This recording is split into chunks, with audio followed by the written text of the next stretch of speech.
बीमारियों को ठीक करने की शक्ति रखता है।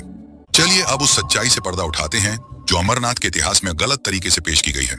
ये उस मुस्लिम व्यक्ति के बारे में है, वो कहानी जो बार बार दोहराई जाती है कि 1950 में बूटा मलिक नामक एक मुस्लिम गडरिये ने इस पवित्र गुफा की खोज की। लेकिन सवाल ये खड़ा होता है कि हम उस समय की बात कर रहे हैं जब इस्लाम का जन्म भी नहीं हुआ था।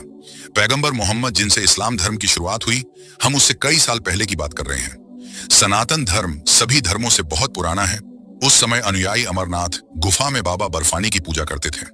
तो फिर बूटा मलिक की कहानी कैसे सच हो सकती है? जब हम इस गलत इतिहास को सुधारेंगे और अमरनाथ के सही इतिहास को सामने लाएंगे, वह इतिहास जो प्राचीन ग्रंथों, पुरातत्व और सनातन संस्कृति की गहरी जड़ों में बसा है। भारतीय पुरातत्व विभाग इसे कम से कम 5000 साल पुराना मानता है। ये समय महाभारत से भी पुराना है।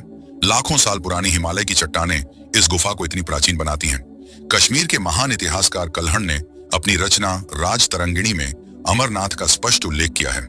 ये किताब 12वीं सदी में लिखी गई और इसकी रचना के अनुसार कश्मीर के राजा संधिमती शिव जी के बहुत बड़े भक्त थे। वे हर दिन पहलगाम के जंगलों में एक भव्य शिवलिंग की पूजा करते जो बर्फ से बना था। ये बर्फ का शिवलिंग वही है जिसे आज हम अमरनाथ गुफा के हिमलिंग के नाम से जानते हैं। अगर 2000 साल पहले ये पूजा हो रही थी, तो फिर 1950 में बूटा मलिक की खोज की बात कैसे सच हो सकती है? नीलमत पुराण, जिसे 6ठी सदी में लिखा गया था, तब इस्लामी पैगंबर का जन्म भी नहीं हुआ था और जिसमें अमरनाथ यात्रा का विस्तार में वर्णन किया गया है। इस किताब में कश्मीर के इतिहास और धार्मिक स्थलों को उजागर किया गया है। इस किताब में यह लिखा है कि अमरनाथ गुफा को अमरेश्वर भी कहा जाता है, जहां सैकड़ों साल पहले से ही लोग भगवान शिव के बर्फीले शिवलिंग के दर्शन करने आते थे। भृंग संहिता में भी अमरनाथ के मार्ग के प्रमुख स्थलों अनंतनाग, चंदनवारी, शेषनाग, पंचतरणी और अमरावती का उल्लेख है, जहां यात्री धार्मिक अनुष्ठान करते थे। ये बातें तो यही साबित करती हैं कि सनातन धर्म की संस्कृति बहुत पुरानी है और अमरनाथ इस संस्कृति का हिस्सा सैकड़ों साल पहले से ही था, जब इस्लाम का इस धरती पर कोई अस्तित्व नहीं था।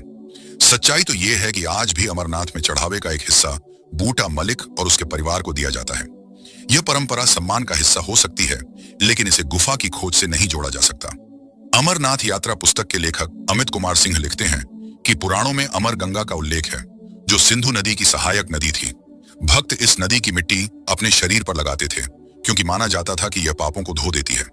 यह परंपरा हजारों साल पुरानी है, जो बूटा मलिक के समय से बहुत पहले की है। यह थी अमरनाथ यात्रा। यह यात्रा हमें हर मोड़ पर कुछ नया सिखाती है। रमेश की कहानी हो या शिव खोड़ी गुफा का अद्भुत पानी जो किसी भी बीमारी को ठीक कर दे। अगर इस वीडियो से आपको कुछ भी सीखने और जानने को मिला हो, तो वीडियो को लाइक कर चैनल को सब्सक्राइब जरूर कर दें। अगर आपने ये वीडियो यहाँ तक